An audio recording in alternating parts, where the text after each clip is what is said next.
Thanks everyone for coming. It's exciting to be here.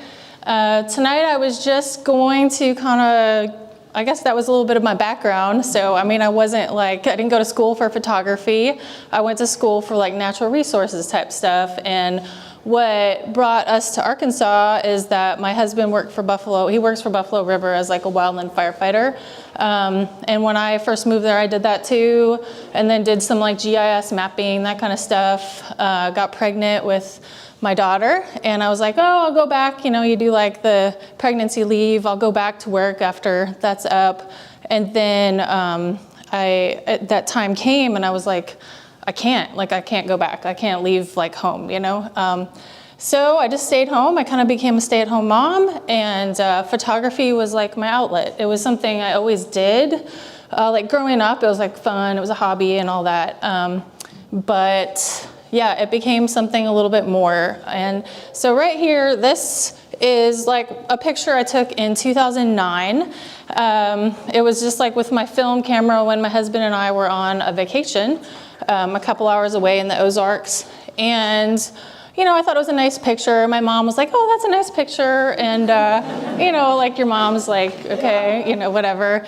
And I think it was like 2013, I uploaded this picture to the National Geographic used to have like this great online platform called Your Shot, where like people could upload their pictures and editors could look at them. And it was like a way for you to interact with National Geographic editors. And so I uploaded this one and it kind of like, it was popular. People liked it, you know, and it was like the confidence boost I needed to say, okay, I might pursue photography a little bit more. So that was, I think, around 2013.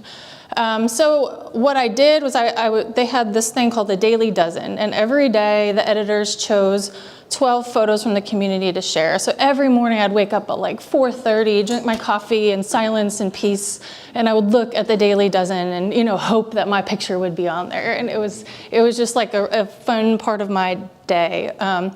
And through that, I realized there was a genre called like family documentary photography. I never knew about that.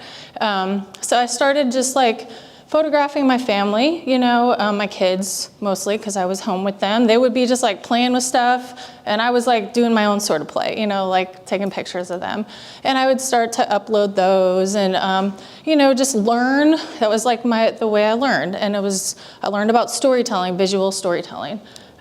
So over here, this picture is called Chicken Speak, and this is my daughter, and she has chicken scratch on her feet, and this was Snow White was her name. She was a really friendly chicken, and she would just come, and my daughter would giggle, you know, because she liked to like peck the chicken feed off of her feet. So that was one of my like earlier pictures.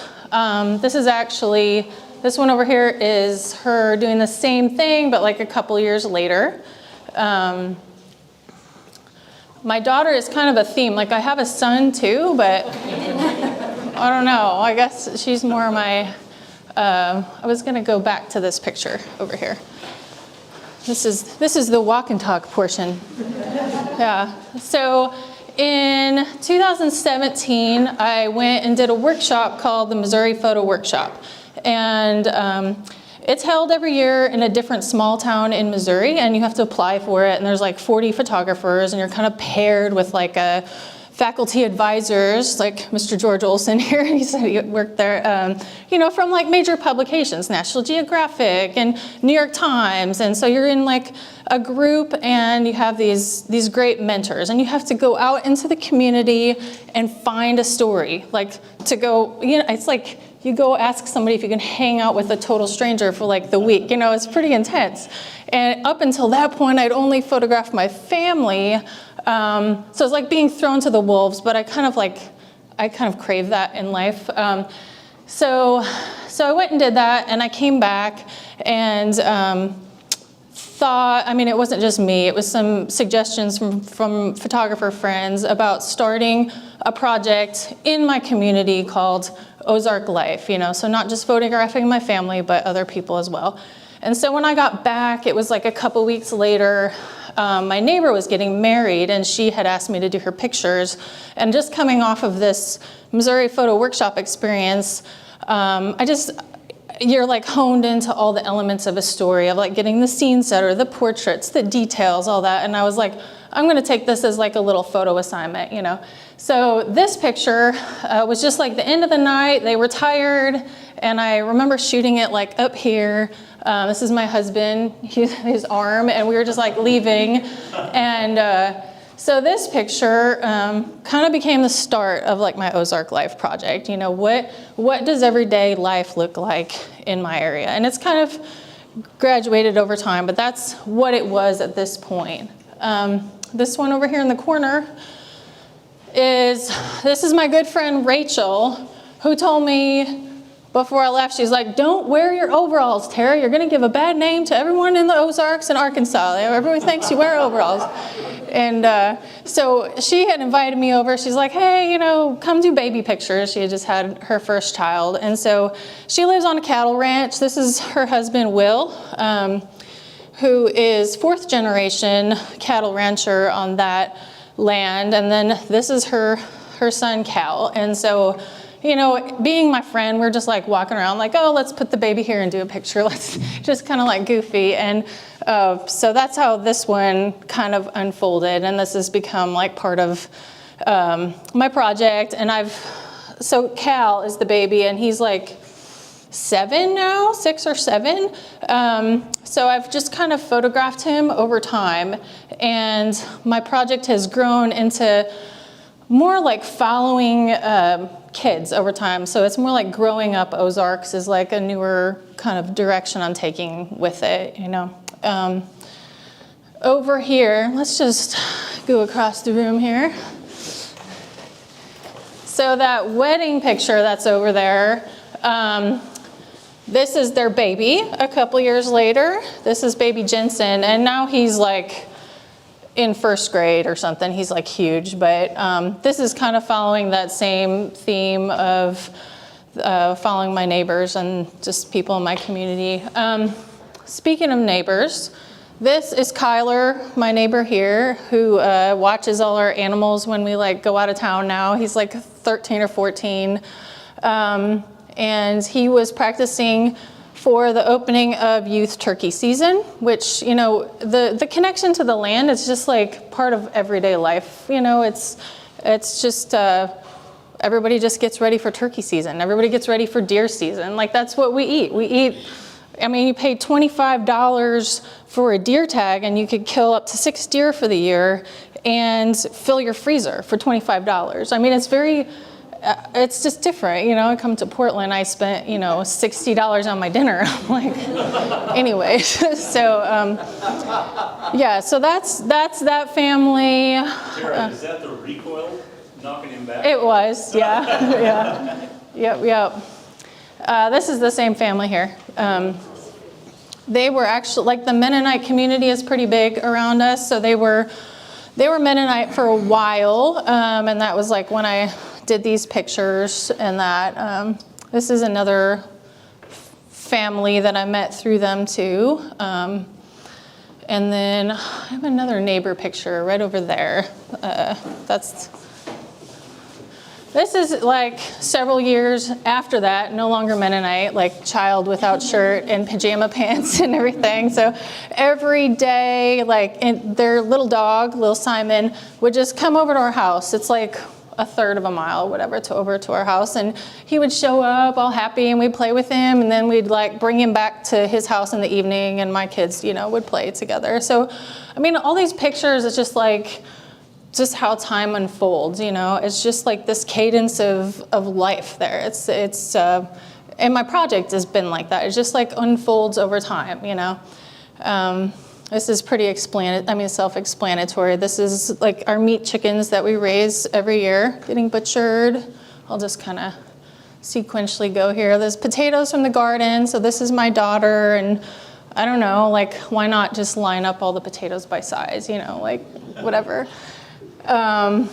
This is her, and we had gotten a flat tire on the road, and she was like, hey, Mom, I can do it. I'm like, okay, you know. So I mean, like, a little secret, not so, I always carry my camera like in the car, you know. I always have my camera bag in the car. So hopefully nobody's listening that's a theft so that would come steal my phone. But yeah, so like if something's about to happen, I pull it out. But I don't walk around with my camera. I don't go to my neighbor's house wearing my camera all the time. Like it's just like something that, oh, you're gonna be butchering pigs or you're gonna be doing this. Like, hey, can I come hang out with my camera? Like maybe once a year, maybe a couple times a year, or if the light's really nice. So it's just like this thing that people know I do, but I'm mostly like a neighbor or a mom, or it's not like I walk around with it all the time. This here is Steve, and he passed away shortly after this picture, and this is him with his grandson Liam. So in our small town, we have a smokehouse called Big Springs, and it's run by all women, pretty sweet. And Jennifer was a mutual friend of me and Steve, and Steve was in like liver failure, heart failure, and Liam was like his whole world, his grandson Liam, who lived with him. And Steve was wondering what he could do to leave for Liam, that he would know how much he loved him, And Jennifer's like, I know what you could do. Like, so I went and hung out with them for a day, and then, checked up on him later. And now that Steve's passed, I keep up with Liam and all that. So that was a pretty special thing.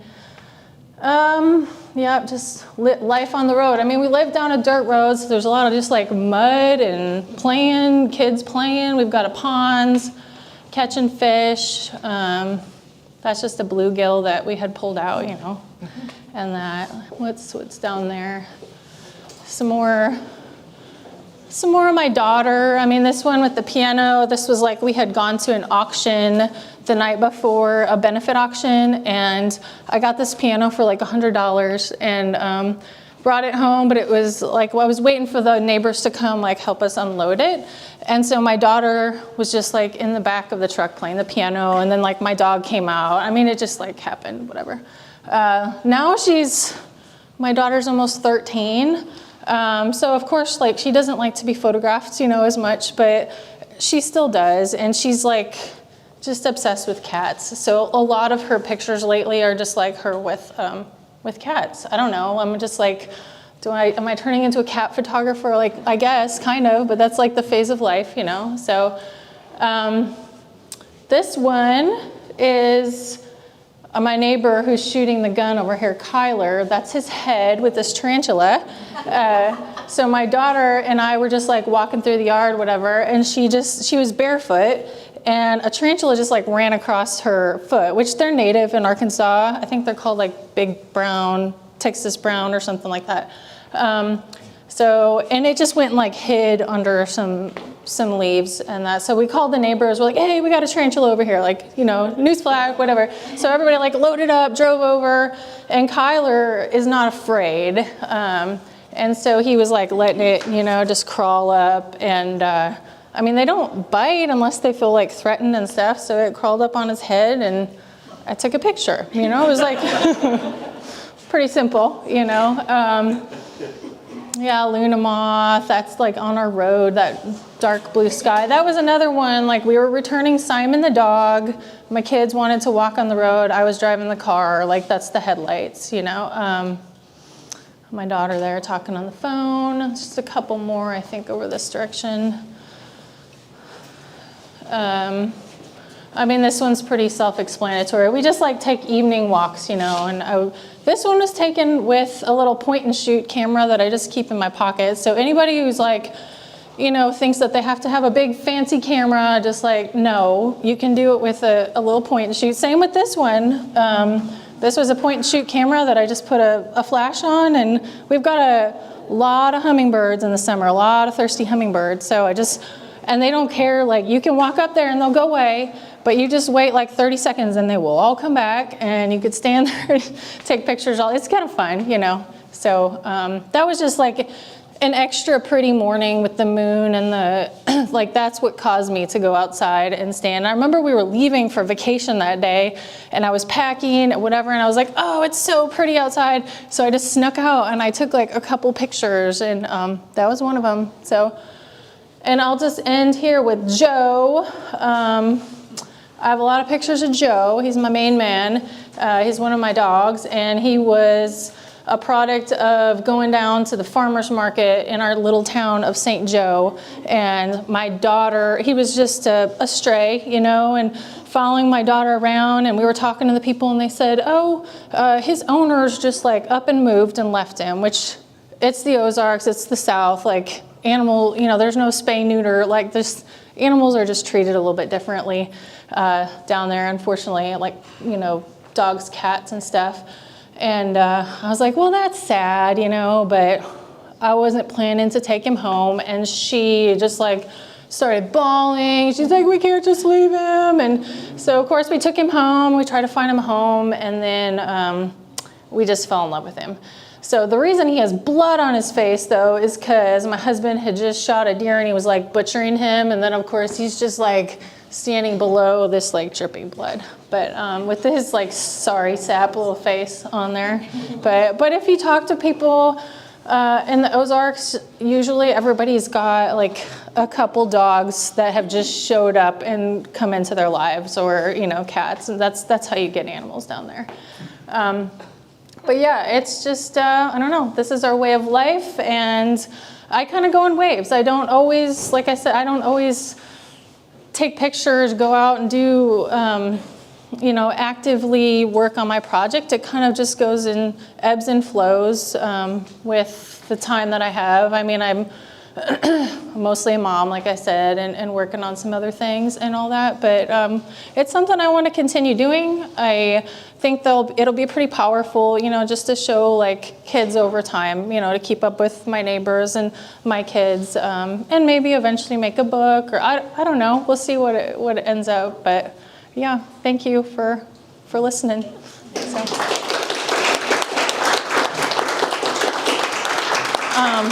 Questions, I guess. Yeah, we've got a little time for Q&A. Does anybody have any questions for Terra? Any particular I'm live on radio. There you are. Any particular compositional considerations? Because a lot of these seem to be rather well done from my point of view in terms of a sense of harmony and balance. And you're talking about the subject matter, which is interesting, but there seem to be some pretty good technical issues to consider here too. Yes, thank you. I don't know. It's just like it's just how I see, I guess, or like I'm just like just doing. You know, it's like the littlest things in photography like make the big differences. You know, like I can stand and see your head, and there's like a frame there. I can stand right here and see that it's like open. You know, it's like all these just little things, and I love to like just make a photo feel like you're there, you know, like I get close or I get down, and it's fun to like puzzle piece things together, you know, like a kind of like the complex compositions. Like I love Sage's work for that reason too. There's like so many elements going on. So yeah, and a lot of it's, you know, just studying, like I said, that your shot when I first got started, you know, just kind of seeing all sorts of different styles of photography, and then like what I liked, you know, what I didn't like, and just kind of developed my vision, you know, over time. So, thank you. Very intuitive. Thank you. Yep. Yeah, very intuitive. I appreciate it. Anybody else? Yeah, it seems like just after what you said, I thought this is more about taking photographs than it is about the Ozarks. I mean, I don't learn much except the blood in the face that was interesting about that. But otherwise, I didn't learn anything about the Ozarks, but I learned a whole bunch of stuff about how to take photographs, how to look at the life in front of you. But you don't have to have a project in order to get those moments that that's what I see this is about in the way that you talked about it. I think that's the subject matter. Yeah, that's pretty good. Yeah. You all else? All right. It sounds like you have like a large national resource management kind of background, doing wildlife or wildfire, and doing also geography and GIS. I'm wondering how, but it also seems like your photographs are very human focused, and I'm just kind of curious how you like balance that? Do you see a neat tree every once in a while and gotta just take a picture of it? Or do you really just focus on humans in nature? Or I guess it's a big question, but yeah, just kind of curious how your background in natural resource management plays into your photography a little bit. Mm-hmm. Yeah, that's a great question. Yeah, I always want to like bring it to the next level. So like, yeah, I might see a cool tree and I'm like, okay, how can I make that more interesting or whatever, you know? So, so yes, it does play into it because like we live in the woods, we live in nature, and it's my happy place. It's what I want to be surrounded by. So, I mean, it kind of influences like how I live and why we chose to live where we live. But as far as like my photography, yeah, I mean, I love to show like the connection to our natural world. Like I love the theme of, just that it's like ingrained in these people. Like I have in there, the trees, even though we're, our family's like first generation Ozarks or whatever, it seems like the trees around our home like already know my kids' names, like it's so ingrained in the landscape and how we live. So I guess like, my natural resources background kind of feeds into that, feeds off of that, and my photography I like to show the connection, that's a goal of it, so yeah. Yes? So you sort of touched on this earlier when you were talking, but this is your sort of normal daily routine, so to speak. And I am curious, obviously I think these photographs probably read differently out of context, outside the Ozarks.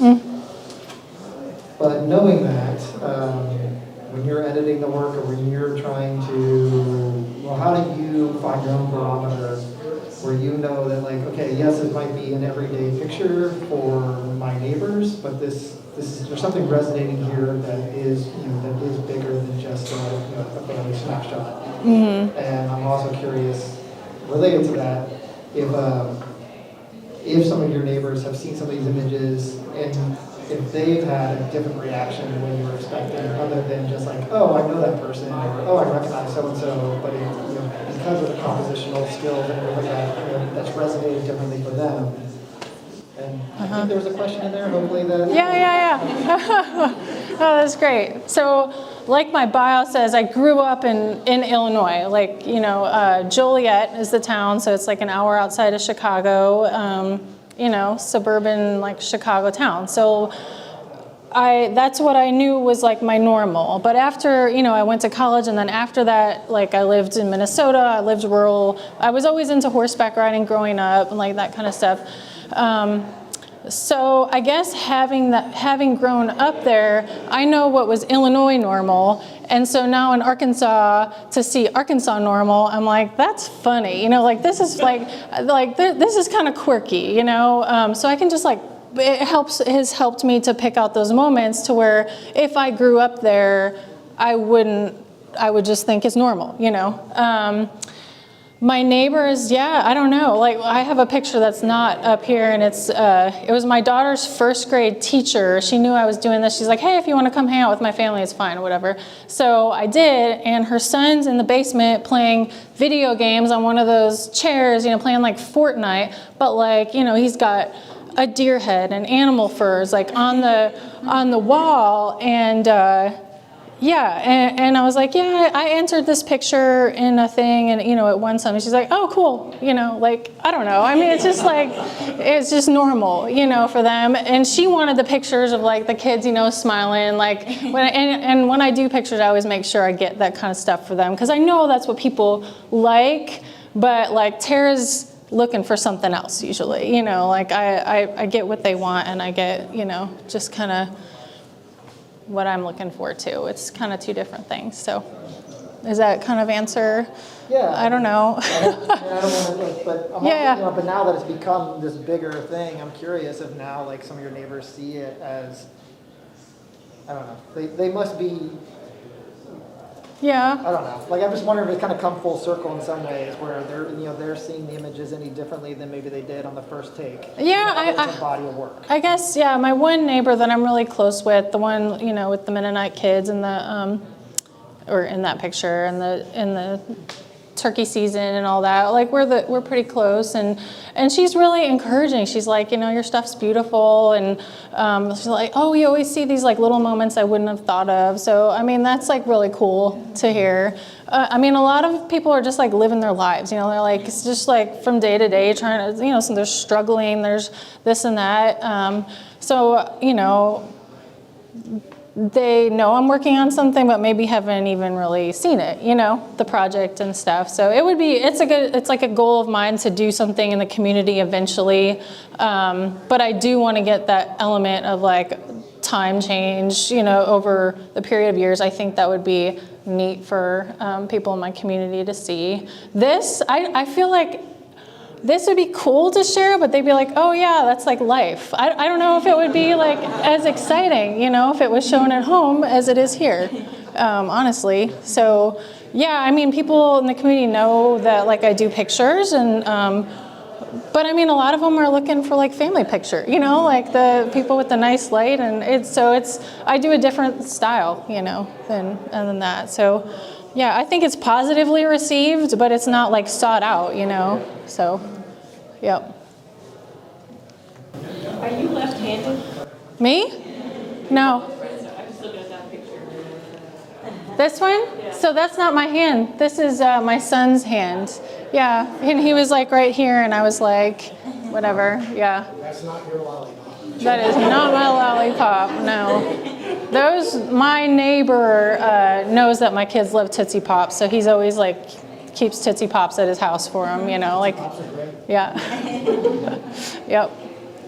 Is this you want the this? way that you wanted your work to be shown when you first thought about it? In a gallery, you know, 2,200 miles away? I mean, is this not the ultimate, but is this a sort of a height that you have reached, or a goal that you have reached about your own work, or are you kind of surprised at the whole thing? With sometimes Yeah, no, that second, the option, surprised, yes, yeah, I never thought, yeah, I don't know, like I said, I don't have an art background, whatever, like galleries are just not, they weren't in my circle, in my mental circle, I guess, so, yeah, no, it was not, I mean, but when I walked in here today, I was like, this is cool, you know, like, I was pretty excited, so, yeah, special. So has the community seen these in this form? Not in this form, no. Don't you think that would, I mean, it probably would not seem normal to them, and it would probably, that's a different way of seeing. Yeah. Probably be a positive experience. No, it probably would be, and it is. I have a show in like Missouri next month, which is, you know, like 2 hours away from home. So I'm hoping to like invite, you know, at least my neighbors and stuff, like come on up and see it. And yeah, no, it's just a little bit of, I guess, artist hesitation too, you know, like, to be honest, I'm just like, I take it, you know, you just never know like what the reaction it would be, you know, maybe they would just think it's just like whatever, but it's me being, you know, me, like in my head probably, but yeah, no, and there's definitely a handful, like people from my community that, you know, follow me on Instagram, like know what I do, you know, and it's just like the Ozarks are slow, like, and that's one of the reasons I love them. Like, I'm not gonna be like, hey, I'm a photographer, I'm doing this you know, it's like, you don't work that way. You just work like, this is what I do, they'll find out about it, you know, through so-and-so, and it's better off that way. Or it's just like it's like a slower process. So I'm not looking to like jump in, make a big deal about myself, you know. I wanna make a big deal about like them and the pictures and showing like what I see is beautiful around me, and yeah, build that. Yes? You just made me think about consent and how it's so much more of an issue now, and I wonder if you deal with that here. Yeah, no, it's... Because I didn't even think of it, because this feels so organic, and yet it's like, that's a real big conversation in a lot of cities. You know? Yeah, consent, sure. So I'm just curious, like, It's all good. Yeah, no, I think it's a huge responsibility to be a photographer now. I mean, especially with social media, like I'm putting like my family, I'm putting out like some of my closest friends into the world, you know, for like other people to like potentially be hateful, you know, and it's like, it's a huge responsibility, and I think that is a reason that I've kind of slowed down, or I just have slowed down with a lot of like my sharing, you know, I don't know, you just have to like think about it a lot more. You're right, and even in freelance, like you know, you get an assignment from New York Times or whatever, and it's like, hey, go photograph this family tomorrow, you know, of like it's going to be this story, and I go and meet these people, and I'm like, do they really know what this means? You know, do they really know, like, I'm taking these photographs of you, it's associated with this story, and the nation or the people in the world are gonna see it. Like, how could this unfold for you, you know? And it's not my responsibility, but it is, you know, like, I'm the one interacting with people. I'm the one that's like, you know, people might be crying, like telling me their story, and I'm out there, yeah, essentially the one taking the photos and turning, you know, Same internal conversations, but yeah, it's interesting. Yeah, no, it's something I definitely think about and don't take lightly. Yeah, thank you. How much time does this represent? I would say, you know, like it officially started in 2017, and I mean, that one picture of my daughter with the cat, that was 2022, so there's nothing like more recent than that picture. Most of them are 2017 to 19, 20, like that was kind of just a heavy period when I was really excited with the project and getting it started and that. And there's a couple from, you know, like earlier, like the dog and the change in the flat, that was like 2016. But yeah, so I would say 2017 was the official start of it. And you intend to expand? Yeah, and like I said, I like the theme of like kids growing up. I mean, you get the older generation incorporated in that when you're photographing that, you know. So it's just, I'm a mom, and I relate to that. You know, I can relate to kids growing up and what it looks like and what it feels like and that. So yes. You say 2017. Did the Missouri workshop kind of jumpstart you? Yes, for sure. Yeah. That was like came back, photographed the wedding, got a, you know, fairly successful image, and I was like, all right, this is what I just learned at the workshop. I'm gonna do it, you know. So yeah. Did you pitch this to, I mean, you have to pitch your idea to the staff, right? What was your pitch to? Oh, yeah, well, so Chris, is it Rauschenberger? Workshop. He means The workshop. Yeah, I didn't have to pitch my, when you apply for the workshop, you just like submit a portfolio of images, which all I submitted was photos of my kids, you know, like my documentary style.